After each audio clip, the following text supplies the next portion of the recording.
The house on Sycamore Street always looked perfect from the outside. A crisp white picket fence, a neatly trimmed lawn, and a garden that bloomed every spring like clockwork. But inside, behind those drawn curtains and carefully chosen decorations, a boy named Noah lived a life of fear. It wasn't always this way.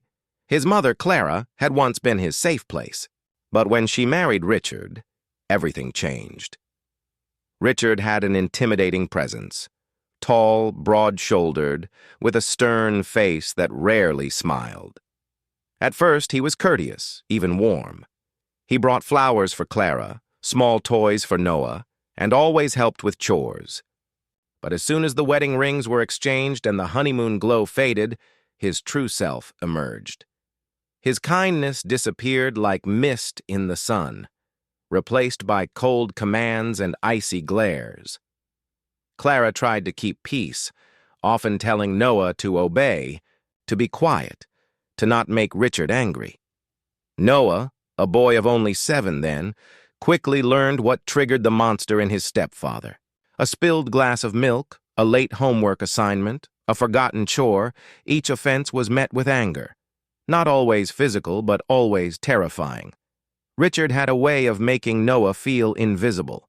He would go days without acknowledging his presence, only to lash out when it suited him.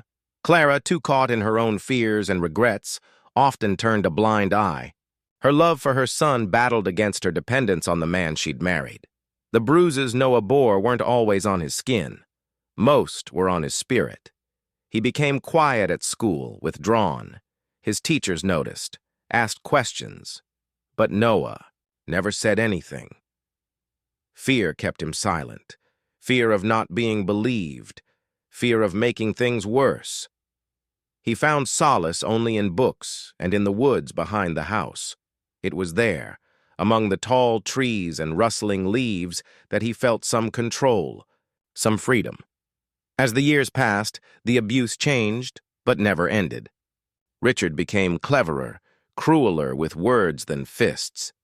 He belittled Noah at every turn. "You're weak, just like your father," he would sneer. Clara, worn and weary, no longer intervened. She merely looked away, retreating into herself. Noah learned to survive by staying invisible, by excelling in school, by planning his escape. At 16, Noah left. He got a scholarship to a college far away and never looked back. He cut ties with his past, built a life of his own. But the shadows of Sycamore Street never left him. They followed him in his dreams, in moments of self-doubt, in his relationships. The scars Richard left were deep. 20 years later, Noah stood before the house again. Now a successful architect, married, and a father himself, he returned not just to confront the man who had tormented him, but to reclaim the part of him that had been taken. Clara had passed a year ago, and the house had been left to Richard. Noah had avoided the funeral, too consumed by his fury and pain, but now he was ready. The town hadn't changed much. Neighbors still nodded politely, though few remembered him. He stood outside the house, the white fence now peeling, the garden overgrown. Time had not been kind to the place, nor, he imagined, to the man inside. He knocked. The door opened, and there stood Richard, older, thinner, but those eyes were the same, cold, measuring. "Noah," he said, surprised. Noah stepped in without waiting. The house smelled the same. Wood polish, stale air, something faintly bitter. Memories flooded in. The corner where he was once scolded, the staircase he had fallen down, the silence that had suffocated him. They sat in the living room. Richard watched him carefully. "So, why are you here?" Noah took a deep breath.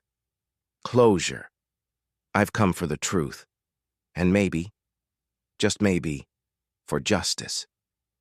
What began as a confrontation became something more, a conversation charged with tension, pain, and decades of silence breaking. Richard, once all-powerful, now seemed small, fragile, And as Noah spoke, his voice steady, his memories vivid, it became clear this wasn't just about revenge. It was about healing. But Richard had his own secrets, ones that would shock Noah and force him to reevaluate everything he believed. Chapter 1 ends not with an act of violence, but with a chilling revelation that everything Noah thought he knew may have only been half the story. The river cabin was nothing like Ethan had imagined.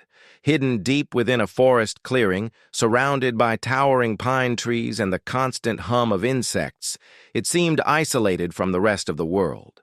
The wooden structure creaked with every breeze, and the smell of moss and damp earth filled the air. Vanessa had chosen the location deliberately. There was no phone signal, no internet, no neighbors for miles. It was the perfect setting for a twisted plan, masked by the false promise of family bonding. Ethan stepped out of the car cautiously, his eyes darting around. Max jumped out behind him, sniffing the ground, tail alert. Vanessa smiled warmly at David, stretching her arms. "Isn't this beautiful? Just us, no distractions." David looked around and nodded. "It's peaceful," he agreed. He turned to Ethan. "Why don't you and Max explore a bit while we unpack?" Ethan didn't respond verbally, but gave a slight nod and walked toward the trees. Max trotted beside him. The dog's ears perked up as if sensing something was wrong. Ethan felt it too, the unease in his gut, the strange silence of the forest. As they walked, Ethan whispered, "Do you think she brought us here for a reason, Max?"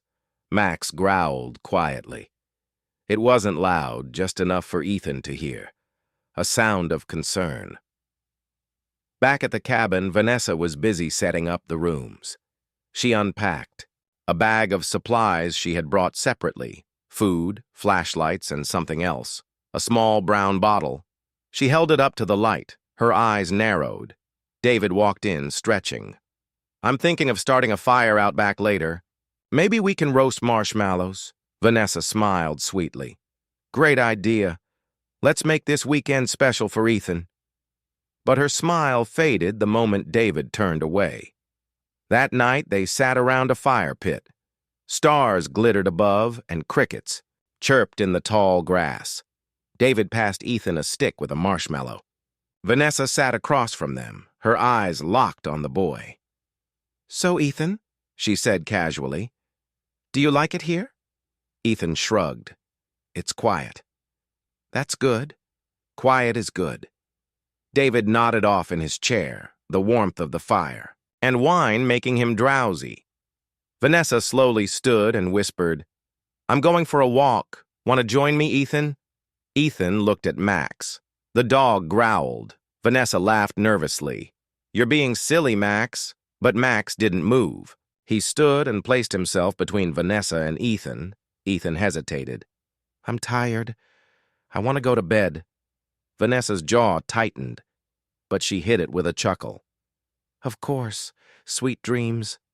The next morning, David announced he was going to a nearby lake to fish.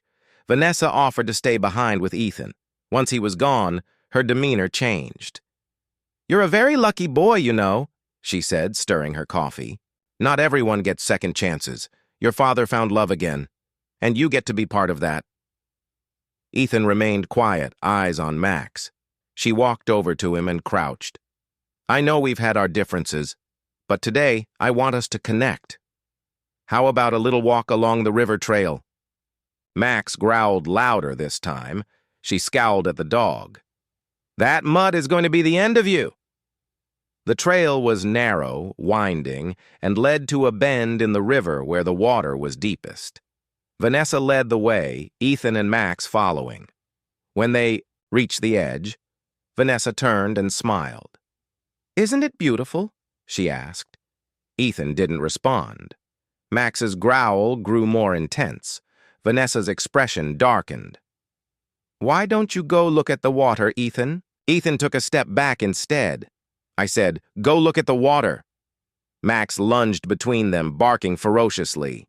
Vanessa screamed, stumbled back, and fell to the ground. Ethan stood frozen. Vanessa slowly stood up, brushing dirt from her clothes. That dog needs to be put down. She reached into her pocket, pulling out a small meat stick. Here, Max, she said sweetly. Max stared at her, unmoving. She threw it. Max didn't chase it. She took a step forward. Max barked again, louder than before. Suddenly, from the trees, David emerged. "What's going on here?" he asked, concerned. Vanessa turned instantly sweet. "Oh, nothing. Just showing Ethan the river. But your dog, he nearly attacked me." David looked at Max. The dog stood calmly beside Ethan. "I've never seen Max behave like that," David said. Ethan spoke up. "She tried to make me go near the water. Max didn't like it." Vanessa's face paled. "That's not true." David looked between them. "Vanessa, what were you doing?" She opened her mouth, but no words came. Max walked over to David and gently tugged on his sleeve with his mouth, then turned and walked toward the river's edge. David followed. Near the bend, under some bushes, he found a second bag. It contained rope, gloves, and a rock tied to a belt. He turned back to Vanessa, fury building in his eyes. "What is this?" he demanded. Vanessa's hands trembled. I can explain." "No, you can't," David said, stepping between her and Ethan. "You were going to hurt my son." Vanessa's mask shattered. "You don't understand. He's in the way. You and I could have had everything if he wasn't—" David raised his hand, not to hit, but to silence. "Go inside. Pack your things. You're done." She stood, frozen. "Now!" Vanessa turned and stormed off. Ethan stood quietly. David knelt in front of him. "I'm so sorry," he whispered. "I should have seen it. I didn't protect you." Max sat beside them, tail wagging slightly. "You saved him," David said to the dog. "You saved both of us." That night, David called the authorities. Vanessa was arrested for attempted harm, and the evidence found by the river sealed her fate. The truth unraveled in the following weeks, and David's guilt ran deep. But Ethan was safe. Because Max had known. Max had watched, protected, waited. And when the time came, he had acted. For the rest of his life, Ethan never forgot that weekend. Not because of the fear or betrayal, but because of the loyalty of one silent guardian who had never stopped watching over him. Max remained by Ethan's side, not just as a pet, but as the protector who had once stood between a boy and a nightmare in the woods. And in that silent struggle, the dog had roared louder than any voice ever could. The morning mist still clung to the forest when Ethan stirred awake, nestled against Max's warm body. The cabin was silent except for the occasional creak of wooden beams and the gentle whisper of wind rustling through the trees outside. But something felt different that day. He couldn't name it, only feel it deep in his gut, like a storm was brewing beneath the quiet. Max stood up suddenly, ears perked, eyes alert. Ethan followed his gaze to the cabin door. The knob turned slowly, creaking open as Vanessa stepped in. Her expression was unusually calm, a chilling contrast to the anxiety twisting inside Ethan. "Get dressed," she said, her voice emotionless. "We're going for a walk." Ethan hesitated, glancing at Max. Vanessa's smile returned, tight, insincere. "The dog can come too." They walked in silence, Vanessa leading, Ethan and Max trailing behind. The path twisted deeper into the woods, away from the cabin, away from everything familiar. The river's dull roar grew louder. Ethan's pulse quickened. Max walked protectively close, sensing something Ethan couldn't articulate. Vanessa stopped. At a bend where the river curved violently, water rushing past jagged rocks below. "Beautiful, isn't it?" she said, her voice strangely light. "Nature is peaceful. It clears the mind." Ethan nodded silently, his small hand tightening around Max's fur. Vanessa looked down at him, then over the edge. "This place," she continued, "reminds me of how small we are, how fragile." Max growled softly, stepping between Ethan and Vanessa. Her eyes narrowed. Move, Mutt. Max didn't budge. Ethan, she said, suddenly sweet again. Come look at the water. You're not scared, are you? I want to go back, Ethan whispered. Vanessa's smile disappeared. We're not done. She stepped forward, but Max lunged. The dog knocked her off balance, growling, snapping near her feet. Vanessa screamed and stumbled backward, grabbing a branch for support. Get this beast away from me, Ethan cried out, hugging Max's neck. Leave us alone! Footsteps thundered behind them. David. He had returned early from the store, instinct nagging at him. He saw the scene unfold. Vanessa teetering near the cliff, Max snarling, Ethan trembling. What the hell is going on? Vanessa's expression shifted instantly. He set the dog on me. Ethan's unstable. He's dangerous. But David didn't believe her. Not this time.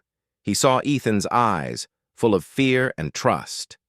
Max stood guard, silent now, watching David, with knowing eyes. I saw you, Vanessa, David said. I followed you. I saw what you were planning. She froze. I heard what you said last night by the cabin. You were on the phone, talking about life insurance, about getting rid of the burden. I just didn't want to believe it. Vanessa's mask cracked. You're pathetic, David. Weak, always mourning, always needing someone to tell you what to do.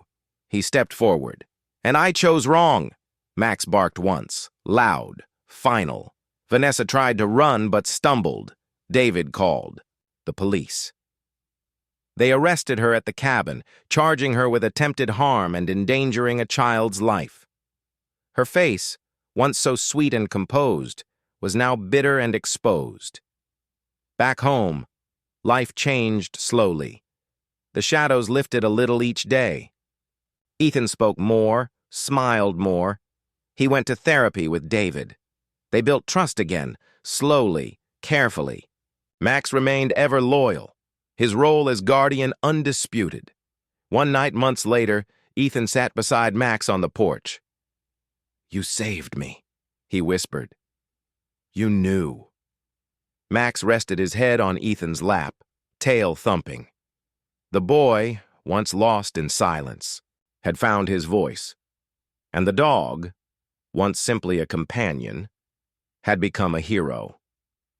In the quiet strength of loyalty and the silent courage of protection, they had rewritten the end of a story that could have ended in tragedy.